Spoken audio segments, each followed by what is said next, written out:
Sesungguhnya orang yang atau dengan kata lain tujuannya adalah melepaskan perempuan dari kehormatan diri, kemuliaan, dan rasa malunya, lantas mengubahnya menjadi komoditas setani. Mereka telah berhasil menggapai tujuan dalam usaha itu kecuali orang yang disayangi oleh Allah. Terjadilah fitnah, perempuan menjadi tawanan pertama bagi fitnah. Merekalah sebenarnya pihak yang paling dirugikan sepenuhnya dalam peperangan ini. Kerugian apalagi yang lebih besar daripada kerugian perempuan yang melepaskan diri dari kehormatannya, sifat kewanitaan, serta menentang fitrahnya yang sudah ditetapkan atas dirinya?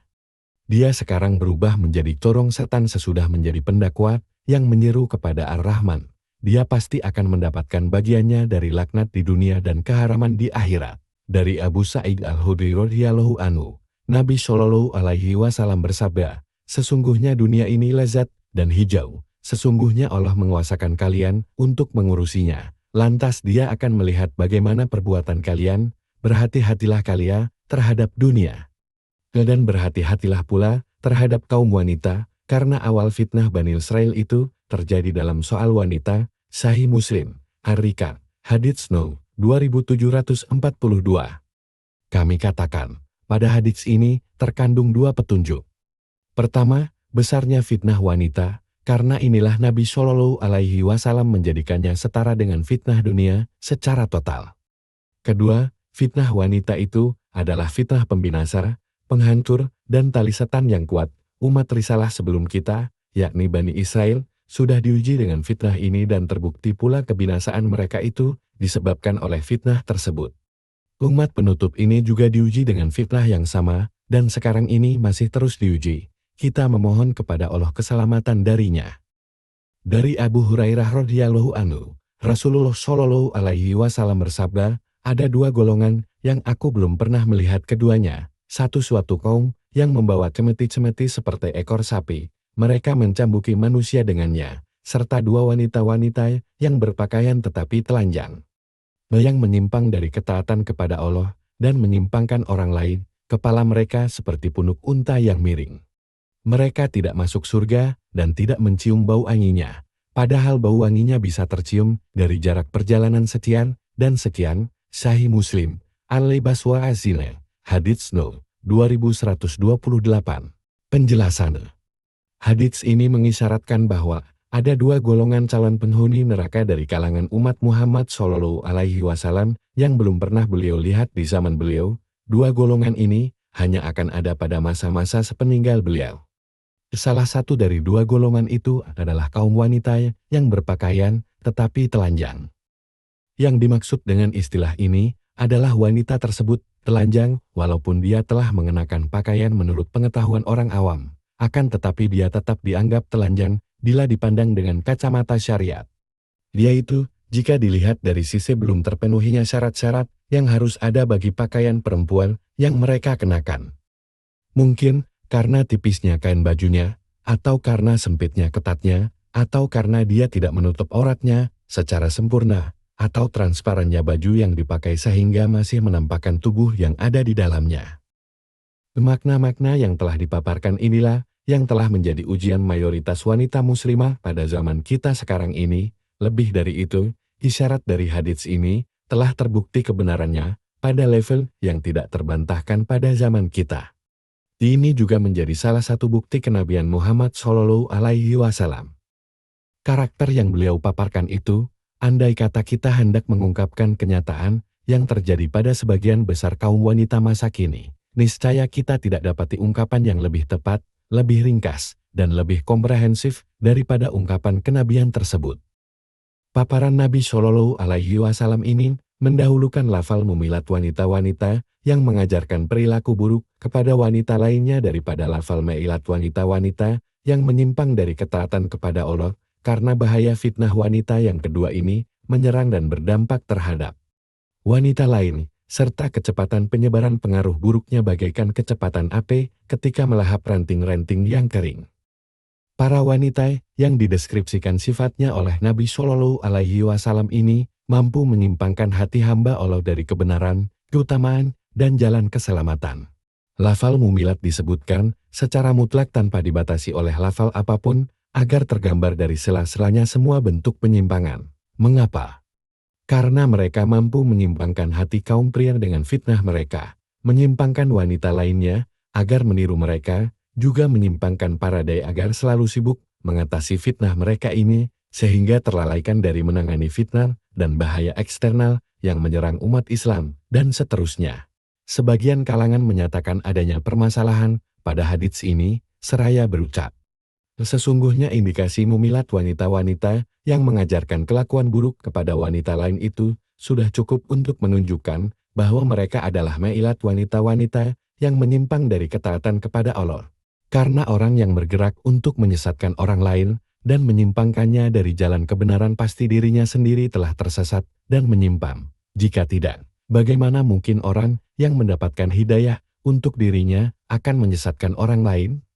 Oleh karena inilah tidak perlu adanya lafal mailat sesudah lafal mumilat, karena itu sudah tercakup dalam maknanya. Saya katakan, sebagian kalangan merasa bingung dengan permasalahan ini, dan menganggap bahwa kata mailat tidak memiliki makna tambahan. Ini adalah pemahaman yang salah. Kadang-kadang orang mendapatkan hidayah untuk dirinya sendiri, tetapi dia menjadi penyebab fitnah bagi orang lain tanpa sengaja, atau karena dia tidak mengetahuinya. Kata mailat disebutkan untuk menunjukkan jenis wanita yang memiliki maksud untuk menyesatkan orang lain, karena mereka adalah komoditas dagangan setan, baik secara penampilan lahiriah maupun secara kiasan, atau dengan kata lain.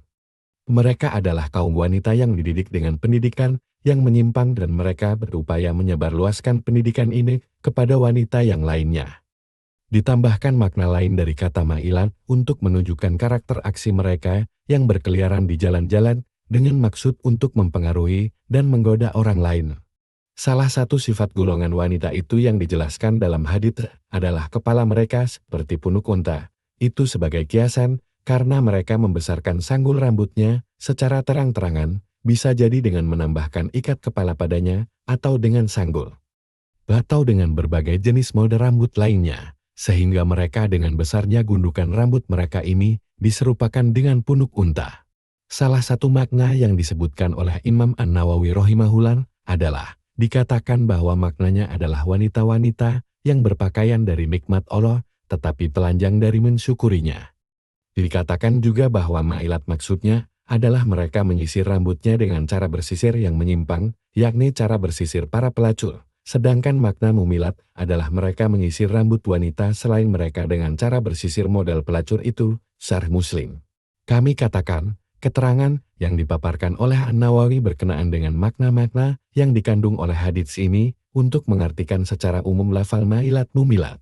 Barangkali An-Nawawi menunjukkan dengan makna terakhir yang dia paparkan itu sesuatu yang kita ketahui pada zaman kita sekarang ini, yang dikenal dengan salon-salon kecantikan.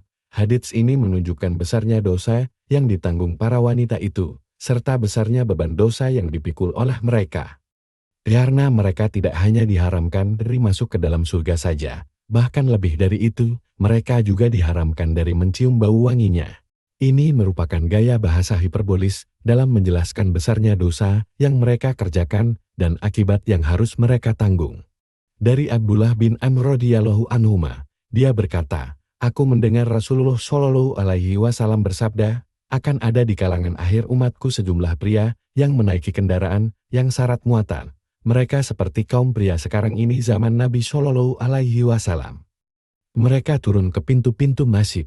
Wanita mereka adalah wanita-wanita yang berpakaian tetapi telanjang. Kepala mereka bagaikan punuk unta yang lemah. Laknatlah mereka, karena mereka adalah wanita-wanita yang terlaknat. Landai kata di belakang mereka ada satu umat dari sekian banyak umat, maka wanita kalian akan menjadi pelayan yang melayani wanita mereka, sebagaimana melayani kalian wanita-wanita dari umat sebelum kalian. As-Silsilah As-Sahihah, Jilid 6, Hadits No. 2683.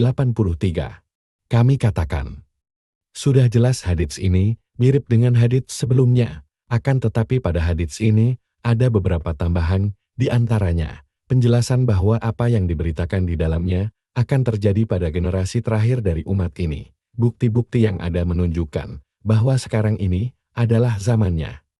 Dan pada hadits ini juga terdapat petunjuk bahwa kita berada pada periode terakhir dari sekian banyak periode umat Muhammad Shallallahu Alaihi Wasallam. Hadits ini menggambarkan sifat para suami dari wanita itu, bagaikan orang-orang yang mirip laki-laki, maksudnya, secara penampilan lahiriah mereka memang kaum pria, adapun dalam perbuatan maka semua nilai dan semangat kejantanan yang seharusnya disandang laki-laki sudah hilang lenyap dari mereka. Atau dengan kata lain, sesungguhnya keistimewaan yang paling istimewa dari sifat kaum laki-laki adalah penegak atau pemimpin, sedangkan mereka telah kehilangan kekuatan kepemimpinan atas istri mereka, sehingga layak untuk dikatakan bahwa mereka sudah terhapus dari dokumen kelelakian. Hadits ini juga menjelaskan bahwa di antara ciri mereka adalah gemar mengunjungi masjid-masjid bukan untuk maksud ibadah. Di dalam hadits ini tersirat isyarat bahwa agama pada periode itu sudah kehilangan ruhnya. Yang tersisa hanyalah panorama ibadat tanpa ada dampak apapun di bidang kehidupan yang lainnya. Di dalam hadits ini juga terdapat penjelasan bahwa pengajaran Islam hanya terhenti di masjid saja dan terbatas pada sisi peribadatan tanpa memedulikan akhlak dan sosial kemasyarakatan. Diutarakan pula bahwa ciri khas kepala kaum wanita di masa itu adalah seperti punuk unta yang miring karena sedikitnya lemak. Dengan tambahan ijaz lemah jadi maknanya adalah unta yang lemah. Yang dimaksud dengan sifat ini adalah menjelaskan betapa buruknya mereka serta betapa merugikannya mereka bagi keluarganya. Bolehnya melaknat golongan wanita yang buruk itu. Laknat terhadap mereka itu bukanlah tindakan melampaui batas, karena mereka pada hakikatnya adalah wanita-wanita yang terlaknat. Laknat mereka itu serupa dengan laknat iblis terhadap dirinya sendiri. Pada hadits ini juga terkandung penjelasan bahwa golongan ini tidak layak mendapatkan kemuliaan, karena mereka dengan sengaja telah keluar dengan perbuatan mereka itu dari lingkaran kemuliaan. Oleh karena itulah pantaslah para wanita itu keluar dari lingkaran kemerdekaan menuju ke lingkaran perbudakan dan menjadi pelayan untuk orang lain. Perlakuan demikian ini layak untuk mereka. Yang menghalangi dari itu adalah bahwa umat ini merupakan penutup sekalian umat yang ada. Sebuah renungan, jilbab dalam adat Arab dikaitkan dengan keperwiraan, dan mereka menganggapnya sebagai ciri khas pakaian wanita yang merdeka, bukan sebagai pakaian budak perempuan. Salah satu hal yang layak disebutkan di sini adalah seorang penyair yang bernama An-Numairi bertutur ketika dia bersajak di hadapan hajat. Mereka menutupi ujung-ujung jari dengan kerudung, karena bertakwa, mereka keluar pada waktu malam hari dengan mengenakan ikat kepala. Hajat berkata, begitulah perempuan muslimah yang merdeka bukan budak. Oleh karena itulah, kita dapat mengamati bahwa Nabi Shallallahu Alaihi Wasallam ketika beliau memandang sebagian wanita umat beliau pada akhir zaman itu membuka auratnya dan telanjang, maka beliau menyebutkan bahwa kaum wanita itu lebih layak untuk dikatakan bukan wanita merdeka. Bahkan, tetapi mereka adalah para budak wanita untuk melayani umat-umat yang lainnya. Ini lebih pantas bagi mereka agar mereka paham arti kemerdekaan sejati yang telah mereka singkirkan. Kalimat komprehensif tentang berbagai sisi fitnah wanita. Sudah dijelaskan sebelumnya berbagai bentuk fitnah wanita. Barangkali salah satu bentuk fitnah ini adalah apa yang dapat kita saksikan sekarang ini sebagian agresivitas kaum perempuan untuk menyingkirkan kaum laki-laki di dalam dunia kerja dengan alasan klis, yaitu mencari penghidupan, termasuk di dalamnya berbagai ekses negatif yang mengiringinya. Mendesak-desakannya mereka di berbagai sarana transportasi serta terjadinya istilah percampuran umum yang tercela di jalan-jalan maupun di seluruh level instansi dan tempat pekerjaan. Salah satu bentuk fitnah perempuan adalah hilangnya kepribadian pria, kepatuhan dan ketundukan para suami kepada sang istri, serta akibat yang ditimbulkannya yang berupa tersia-siakannya hak-hak terbesar. Misalnya hak kedua orang tua sebagaimana yang termaktub pada sejumlah atsar. Seorang suami menaati istrinya, tetapi dia justru mendurhakai ibunya. Demikian juga halnya dengan luasnya kekuasaan yang diberikan oleh masyarakat kepada perempuan hingga mengakibatkan runtuhnya batu bata pertama bangunan masyarakat, yakni keluarga. Begitu pula yang kita lihat sekarang ini melalui media informasi atau melalui internet, yakni diperdagangkannya perempuan secara hina sebagai sebuah komoditas yang paling diminati. Tujuannya tentu saja untuk menggoda dan menggelincirkan orang. Komentar singkat, apa yang sudah saya sebutkan tadi hanyalah penjelasan terbatas satu sisi fitnah wanita, dan memang benar adanya wanita adalah sekerat bagian tertentu dari elemen masyarakat yang sudah dieksploitasi dengan kerusakan dan dijadikan sarana perusak. Adapun pandangan umum terhadap perempuan muslimah yang tetap tegak di atas perintah Allah Subhanahu wa Ta'ala, maka masih ada segolongan masyarakat yang memandang mereka dengan pandangan pemuliaan dan kekaguman. Tentu saja pandangan ini dari sisi pengorbanan wanita muslimah yang menjadikan mereka istimewa pada berbagai bidang kehidupan. Perempuan adalah saudara kandung laki-laki dalam menjalankan tugas agama, juga dalam merasakan kelezatan di telaga Islam. Bahkan saya tidak menganggap diri saya telah melenceng dari jalan kebenaran jika saya katakan masih banyak posisi yang sangat terbuka bagi perempuan muslimah pada zaman kita sekarang ini yang menjadikan mereka layak ditulis dengan huruf-huruf dari cahaya yang tak mampu dilakukan oleh mayoritas kaum laki-laki. Sungguh, dengan sejumlah pengorbanan ini seorang wanita akan menjadi simbol yang selalu menyempurnakan umat ini jika mereka tetap bersama keluarganya